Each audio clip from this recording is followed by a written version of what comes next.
1 Reis, capítulo 18. Nós vamos meditar na palavra de Deus. Quando se precisa ouvir a voz do Senhor, diga amém. Amém. Eu até gostaria de ler bastante versículos, para a nossa mensagem ficar até mais clara, mas vou ler apenas alguns aqui e já comentar com vocês.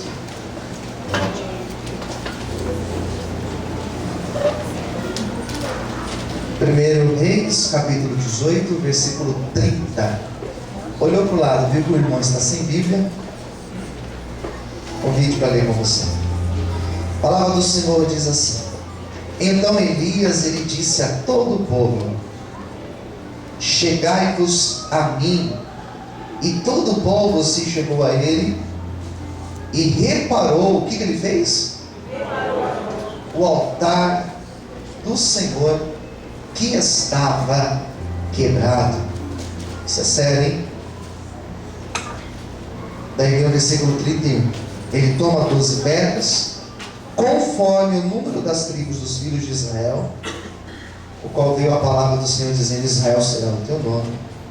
Com aquelas pedras ele edificou o altar em nome do Senhor, pois fez um rego ao redor do altar, segundo a largura de 2 medidas de semente. Então armou a lenha, dividiu o bezerro em pedaços, pôs sobre a lenha e disse: Enchi de água 4 cântaros e derramai sobre o holocausto sobre a lenha. E disse: Fazei a segunda vez. E fizeram a segunda vez. Disse: Fazei a terceira vez. E fizeram a terceira vez. De maneira que a água corria ao redor do altar, ainda até o rego encheu de água. Sucedeu, pois, que oferecendo-se a oferta de manjares, o profeta Elias se chegou e disse: Vamos ouvir a oração que ele fez. Ó Senhor, Deus de Abraão, de Isaque e de Israel, manifeste-se hoje que tu és Deus em Israel, e que eu sou teu servo, e que conforme a tua palavra fiz todas essas coisas. Responda-me, Senhor, responda-me, para que este povo conheça que tu, Senhor, és Deus, e que tu fizeste tornar o teu coração para trás. Então caiu o fogo do Senhor e consumiu o holocausto e a lenha, as pedras e o pó, e lambeu a água que estava no rio. Porque vendo todo o povo, caiu sobre os seus rostos e disse: Só o Senhor é Deus, só o Senhor é Deus. Vamos fazer uma oração agora? Fala conosco, Pai, através da palavra que acabamos de ler, uma palavra clara. Fala conosco de maneira simples. Estamos aqui sedentos para ouvir tua voz. Nos abençoe em nome de Jesus. Amém. Você pode aplaudir bem forte ao Senhor.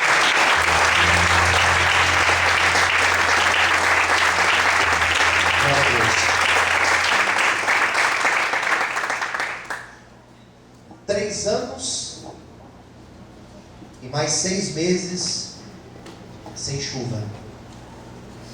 3 anos e 6 meses que a terra não via uma gota de água.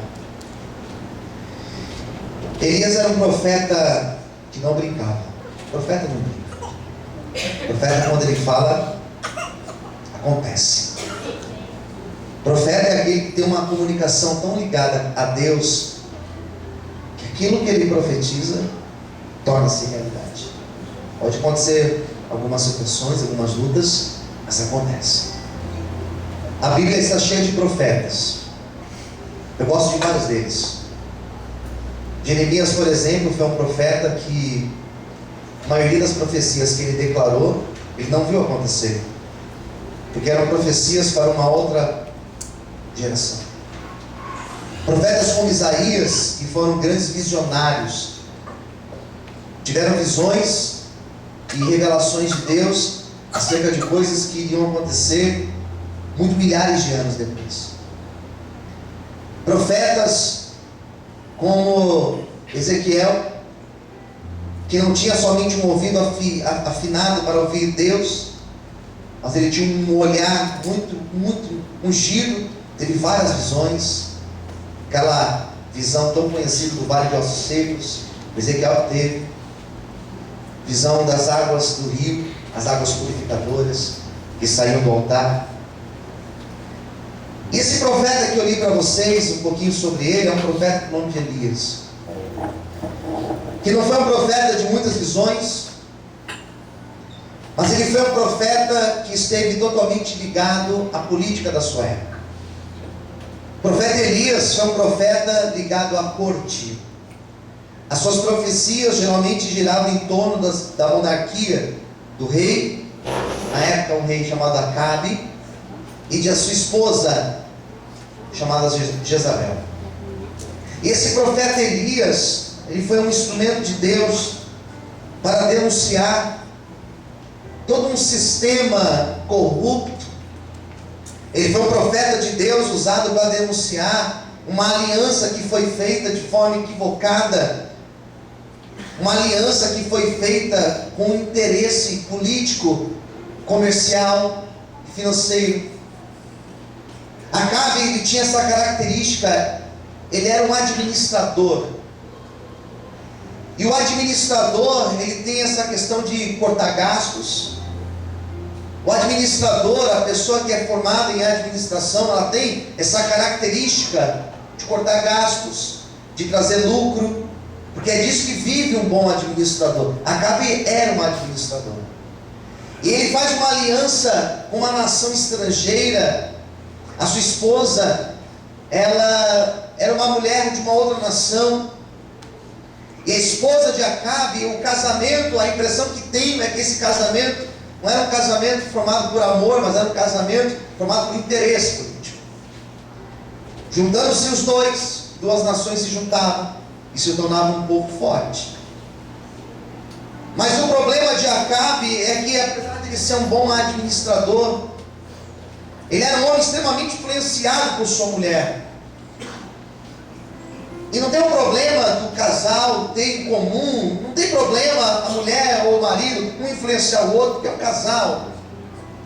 O grande problema é que esta mulher, Jezabel, era uma mulher que não temia Deus. Era uma mulher que tinha outros deuses, uma mulher que tinha outras divindades. Interessante que essa Jezabel, ela corrompe o coração de Acabe a ele servir os seus deuses, e ela traz toda essa idolatria para o reino, e todo agora o povo vivia uma grande confusão, porque uma hora eles serviam a Deus, mas daqui a pouco eles estavam servindo aos outros deuses. E é esse o cenário que eu conto para vocês a história. Por que estava 3 anos e meio sem chover? Por causa de uma palavra de Elias. Elias declarou que não haveria chuva, segundo a sua palavra. E foram 3 anos e 6 meses que a terra ficou seca, que o povo empobreceu, que a nação viveu uma terrível fome. E o capítulo 18 vai dizer que Acabe, mesmo assim, ele não estava preocupado com o povo. A preocupação de Acabe, se você ler os primeiros versículos no capítulo de número 18, que foi o capítulo que eu li para vocês, se você for ver a preocupação dele, versículo 5, disse Acabe a Obadias: vai pela terra, todas as fontes de águas, todos os rios, pode ser que achemos erva, para que em vida conservemos cavalos e mulas, e não estejamos privados dos animais. Qual que era a preocupação de Acabe então? Cavalos e mulas. Qual que era a preocupação dele? Cavalos e mulas. Por que cavalo? Cavalo era um instrumento de guerra. Por que mulas? As mulas, elas levavam toda a mercadoria, o comércio era feito em cima de mulas. A preocupação de Acabe era manter a sobrevivência econômica da tua nação. Ele não estava preocupado que as pessoas morriam de fome, ele não estava preocupado com a idolatria, ele não estava preocupado com nada. A preocupação dele era manter o comércio. E diz a Bíblia que Elias, então, manda uma mensagem a Acabe, porque um dos mensageiros de Acabe, por acaso, ou melhor dizendo, por um encontro divino, ele se encontra com Elias. E Elias manda um recado para Acabe. E o recado de Elias foi: olha, avisa para Acabe que ele deve convocar os profetas dele de Baal, que na época eram 450 profetas de Baal. Mande ele convocar os profetas de Baal, e manda Acabe subir lá no Carmelo com esses profetas de Baal, porque eu também vou subir lá no Monte Carmelo. E fala para ele que eu vou subir sozinho. Eu vou subir como? Sozinho. Podem subir os 450 profetas de Baal, porque eu subo sozinho. Porque na verdade Elias sabia que quando ele subisse no monte, ele não estava subindo sozinho, mas ele sabia que quando ele subisse no monte, o exército de Deus estaria subindo com ele. Aleluia! O que glorifica a palavra do Senhor aqui nessa noite é que quando nós estamos com Deus, nós não estamos sozinhos. Quando nós andamos com Deus, nós não andamos sozinhos. Quando nós estamos na presença do Senhor, Ele manda o exército deles nos seguir. Ele coloca os anjos dele ao nosso redor. Quando você está com Deus, você é a maioria. Quando podemos agir,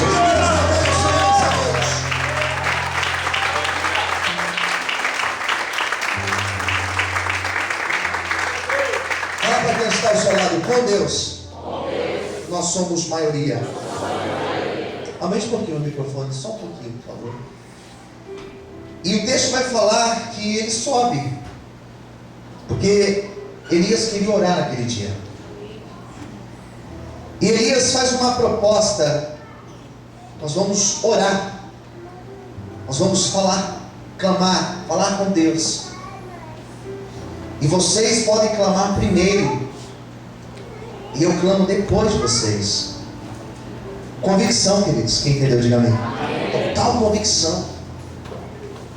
E vocês podem se juntar, vocês, os 450 profetas de Baal, vocês podem orar para Baal, e eu depois oro. E o Deus verdadeiro vai responder a oração. Aleluia. E Ele vai responder com fogo. Qual era a questão que estava se levantando ali? Qual era o Deus verdadeiro? Posso ouvir amém? Amém. Qual que é o Deus que nós devemos seguir?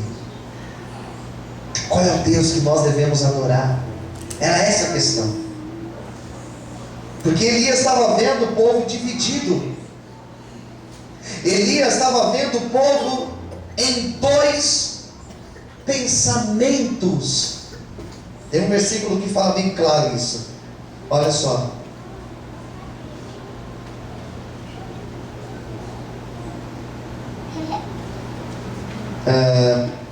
Capítulo 18. Cadê o versículo? Meu Deus.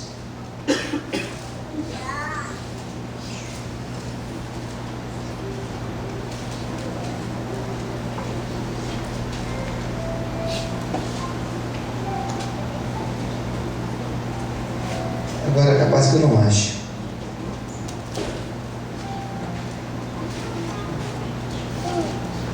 Versículo 22. Disse Elias ao povo: só eu fiquei por profeta do Senhor. Os profetas de Baal são 450 homens. Dei-nos, pois, 2 bezerros. Não era bem esse versículo aqui, não. 21. Achei, sabia que estava aqui. Então Elias chegou-se a todo o povo e disse: até quando? Essa palavra a gente não usa muito, né? Até quando cocheareis entre o quê? Se o Senhor é Deus, seguiu. Se é Baal, seguiu. O que o povo fez? Não respondeu nada. O que Elias estava falando? Nós não vamos ficar com 2 pensamentos aqui.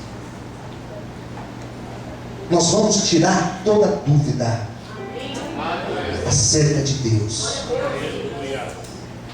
Nessa noite, Deus trouxe pessoas aqui dentro para tirar, preste atenção, para tirar toda dúvida que você possa ter acerca de Deus, acerca do caráter de Deus, acerca da promessa de Deus, acerca do que Deus vai fazer na tua vida.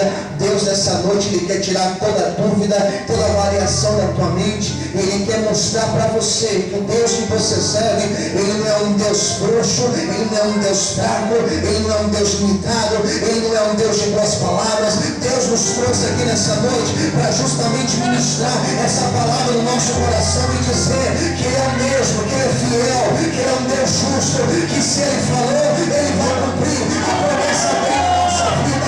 Deus vai tirar toda dúvida e você vai ter a certeza que o Deus que você serve é o Deus verdadeiro. Todos podem aplaudir e exaltar o Senhor nessa noite.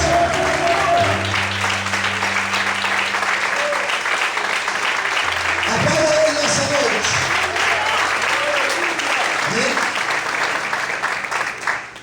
450 homens se reúnem ao redor de um altar. Colocam suas pedras, colocam os seus animais, e eles começam a fazer todo um ritual que eles já estavam acostumados a fazer. Baal naquela época era um Deus extremamente respeitado e reverenciado, porque Baal, a ele era atribuído a fertilidade, a ele era atribuído a prosperidade na agricultura. Tem que imaginar um povo que vivia da agricultura, e esse povo saber que o Deus que ele serve era o Deus que abençoava a agricultura. Então Baal era extremamente respeitado, Baal era extremamente reverenciado na época de Elias. Então a proposta de Elias foi: vamos montar um altar. Baal responde, se Baal for verdadeiro. E eles começam a fazer um ritual, 1 hora, 2 horas, 3 horas. Eles começaram às 6 horas da manhã. E a Bíblia vai falar que as horas foram passando. E chegou o meio-dia. E das 6 da manhã até o meio-dia, eles tinham clamado. Eles tinham rodeado aquele altar. Eles tinham se cortado com lanças, porque eles estavam acostumados a fazer isso. Eles tinham se cortado com aquelas facas. E o altar estava do mesmo jeito, porque Baal não respondeu a oração daquele povo. Posso ver um amém? E Elias, ele cruza os braços e ele começa a falar: grite mais alto,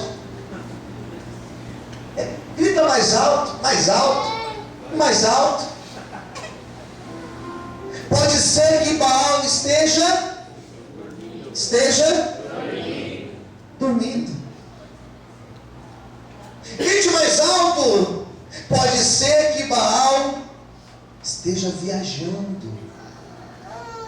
Grite mais alto, porque pode ser que Baal, ele não está ouvindo, mas se vocês gritarem mais alto, ele vai ouvir. E Elias dava risada. Por que Elias foi irônico dessa forma? Porque Elias queria mostrar para todo o povo que Baal não existe.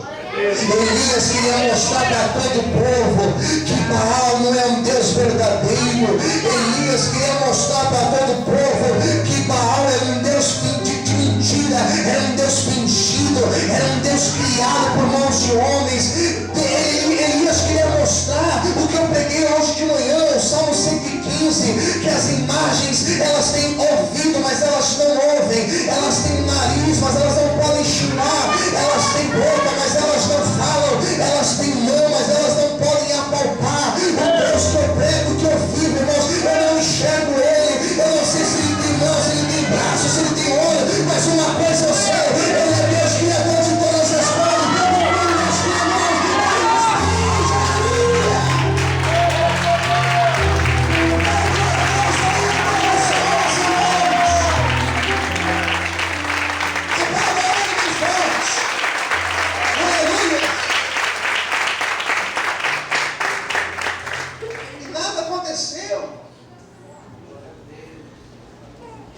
Profetiza assim para quem está do teu lado: Cutuca essa pessoa assim, com muito respeito, dá uma cutucada assim nele e fala assim: olha, se prepare.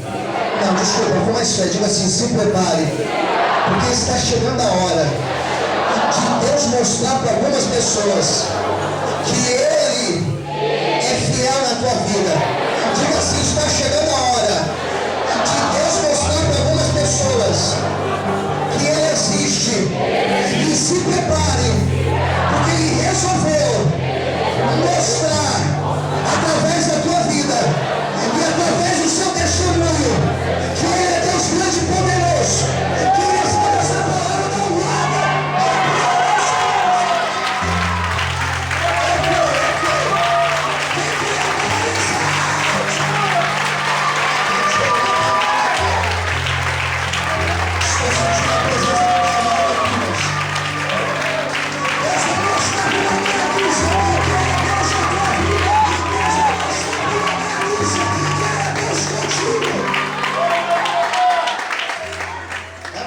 Deus conosco. E olha, Deus já está mostrando que está conosco. Tem gente que não vai entender nada da obra de Deus. Tem Deus que está aqui nem esboço, irmão. Está mandando profetizar, eu sou fiel a Ele. Deus vai mostrar que está contigo. E vai ter gente chorando de ver a obra de Deus. Adore o Senhor nessa noite, aleluia.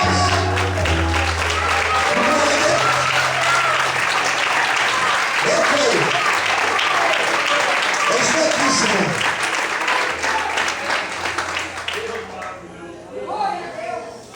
Baal respondeu sim ou não?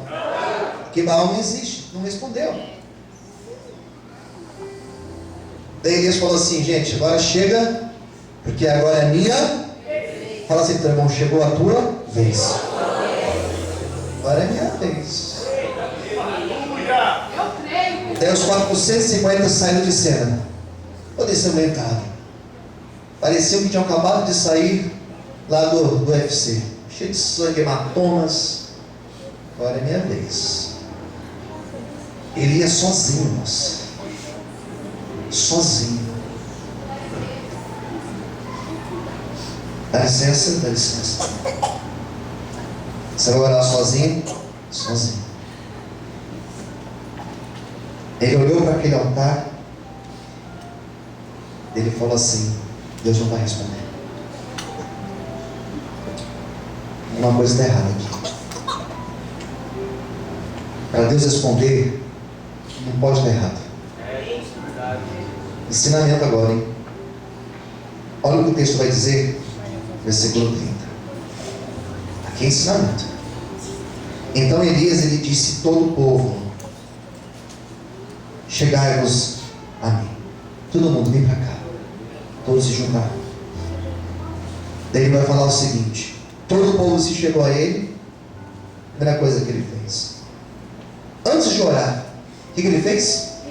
Reparou. Ele consertou o altar do Senhor que estava quebrado. Se o altar está quebrado, não adianta orar. Se o altar está quebrado, não adianta cantar. E não adianta nem cantar bonito.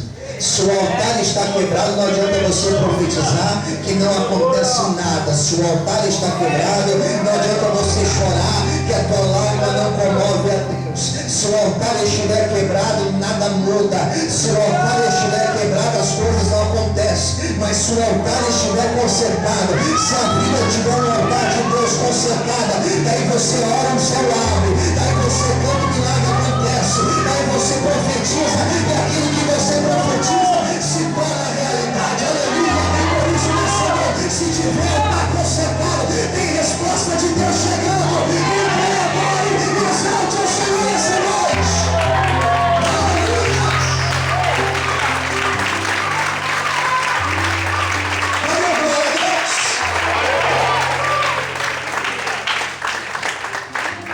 Como eu sei que Deus não manda mensagem para endereço errado, Deus está falando conosco. Amém. Posso ouvir um amém?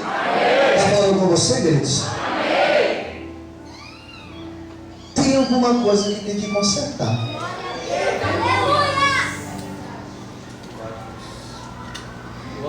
estava sozinho. Por quê? Porque o conserto ele é individual. É eu e Deus, Deus e eu. E eu sei onde eu preciso consertar. Você sabe onde você precisa consertar. Posso falar de conserto aqui, queridos? Vocês não vão achar nada comigo? Consertar, às vezes, nós achamos que é um crime tão grave, um erro tão sério. Mas às vezes é uma mania feia que nós temos. Às vezes é o nosso olhar que precisa ser consertado. Às vezes o que nós precisamos consertar é com alguém. E talvez pedir perdão para alguém. Verdade, Deus. Não, pastor, mas foi a pessoa que errou, mas faça você a tua parte. Talvez o conserto começa dentro da nossa própria casa. Talvez o conserto está quando nós estamos sozinhos, manuseando o nosso celular ou a internet do nosso computador. Talvez o erro está lá no nosso trabalho, no nosso ambiente de trabalho, e lá é um lugar que nós precisamos consertar. Verdade, Senhor, aleluia. Eu poderia ficar aqui mais tempo falando sobre conserto, queridos, porque eu sei que cada um aqui tem uma área sensível na tua vida. Existe uma brecha talvez aberta, uma porta aberta na tua vida, e o adversário não precisa de portas grandes, basta uma brecha, ele entra e o altar fica sem resposta. Por isso nessa noite, essa pregação não é para te constranger. Eu não sei da vida de ninguém, não sei o que você faz durante o seu dia ou durante a sua vida, não sei o que acontece na sua semana.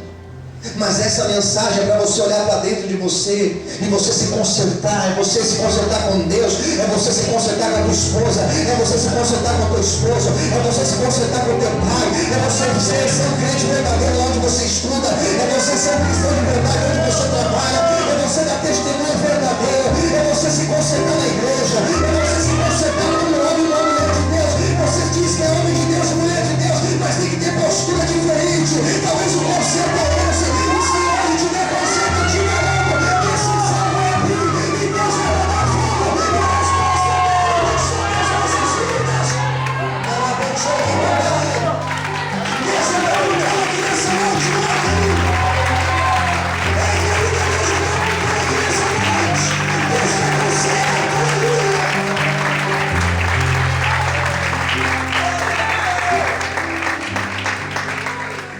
Consertar.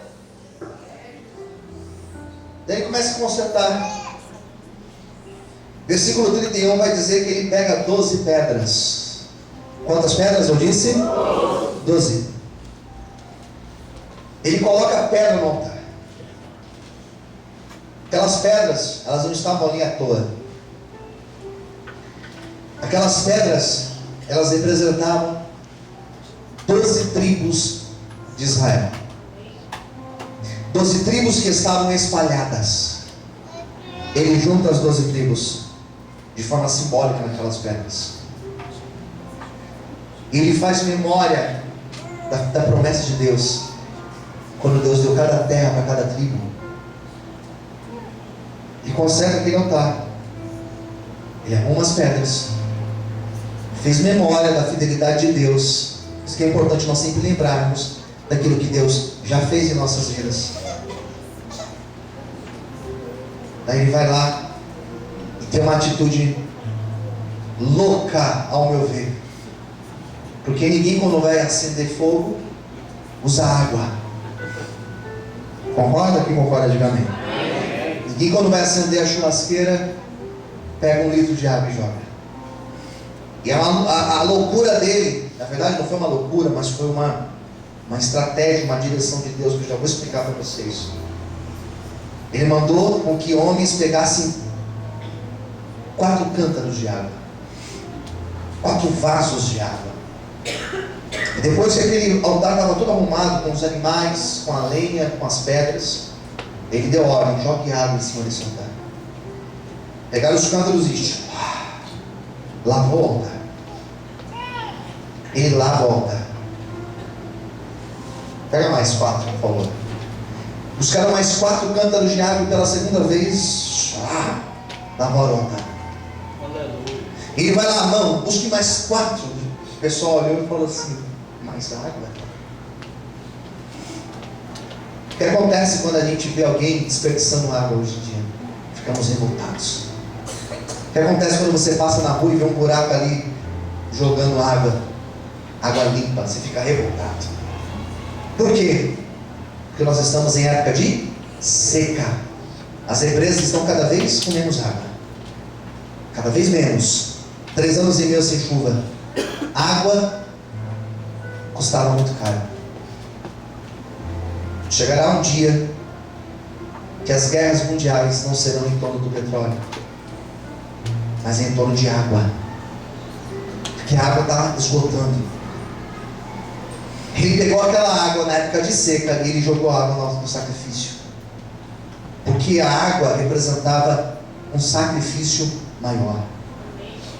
Eu aprendi que onde existe sacrifício, existe resposta de Deus.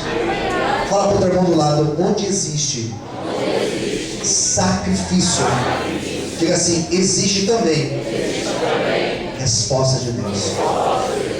Olha aqui para mim, se você está sacrificando por um projeto seu, vai ter resposta de Deus. Se você está sacrificando para orar por alguém, vai ter resposta de Deus. Se você está sacrificando pela obra, não tenha dúvida, vai ter resposta de Deus. Se você está sacrificando a tua carne para agradar a Deus, não tenha dúvida, Deus vai mostrar que é Deus da tua vida. Onde existe sacrifício, existe resposta dos céus. Por isso Elias falou: pegue água. Elias, mas água é muito caro. Não tem problema, pega e joga, porque vai ter resposta de Deus. Nessa noite aquele profetizar na tua vida, levanta suas mãos para o céu, que hoje ainda o Senhor vai trazer a resposta que você precisa, porque todo sacrifício Deus honra. Quantos podem aplaudir e exaltar o Senhor essa noite? Aleluia! Vamos aplaudir o Senhor mais forte. Está chegando muita coisa genial.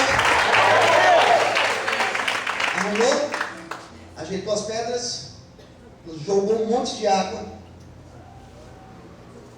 Agora sim, que eu já arrumei, que eu já sacrifiquei, por isso que vale a pena sacrificarmos. Todo sacrifício para Deus, toda fidelidade a Deus, Deus brada. Deus conhece o nosso esforço. Fala isso para o teu irmãozinho do lado, fala assim: Deus conhece o teu esforço.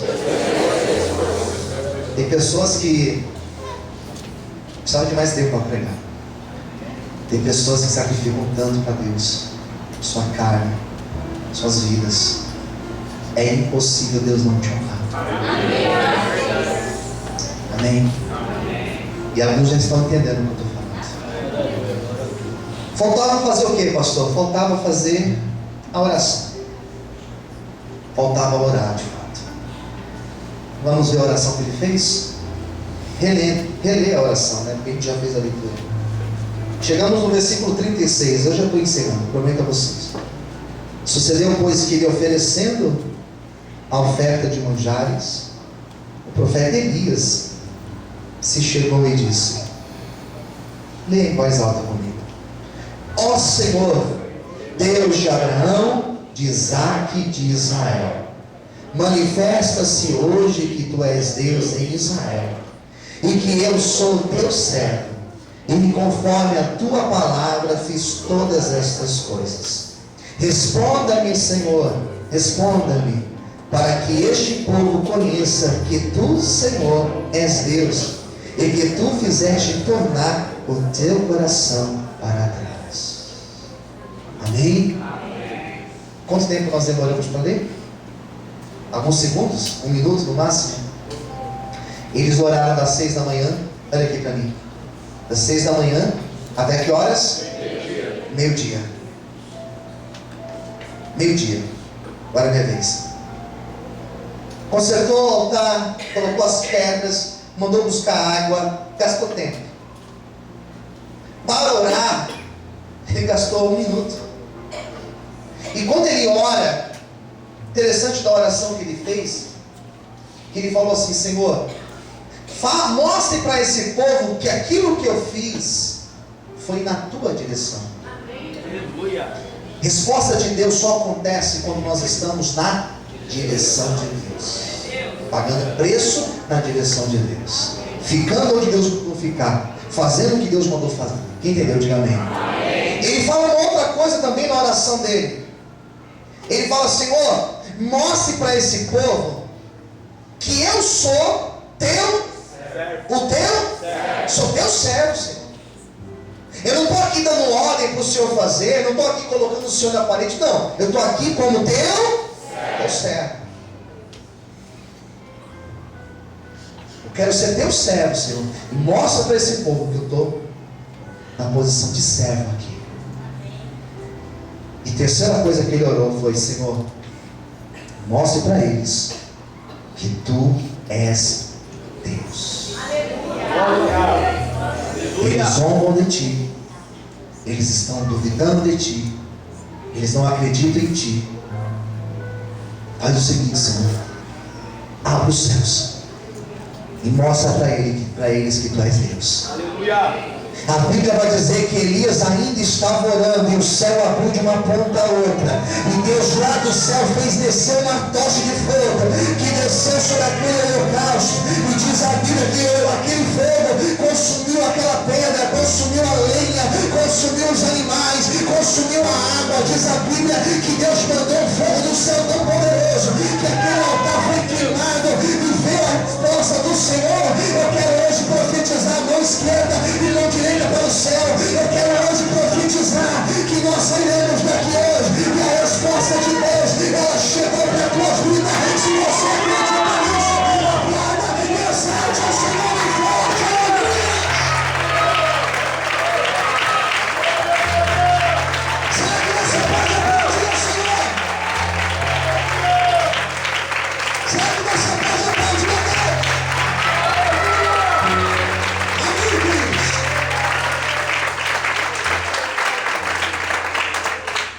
Amigos, um minuto. Quem consegue me ouvir um minuto? Diga amém. Agora olhe para mim e preste muita atenção. Pastor, por que às vezes eu oro e a minha oração não é respondida? Quer saber por quê? Quem quer saber? Diga amém. Em cima desse texto. Porque talvez nós não estamos orando como Elias. Por quê? Elias falou: Senhor, mostra para eles que o que eu fiz foi na tua direção.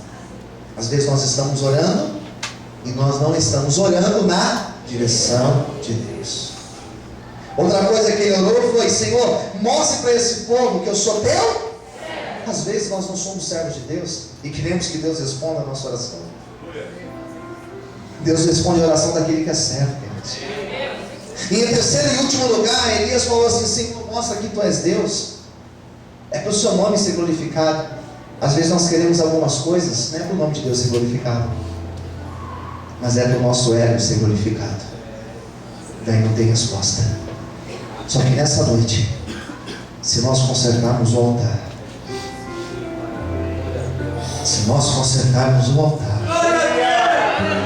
o fogo de Deus vai descer neste lugar. E a resposta do Senhor virá sobre a tua vida. Se você acredita, levanta a sua mão. Dá glória a Deus e aplauda. Deus vai fazer essa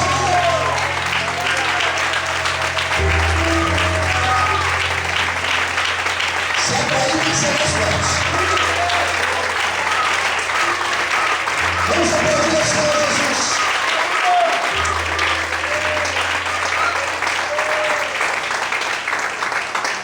Vamos fazer uma oração agora? Fechando os olhos. Como você prefere? Em pé, de joelhos, sentado. É oração para consertar o altar.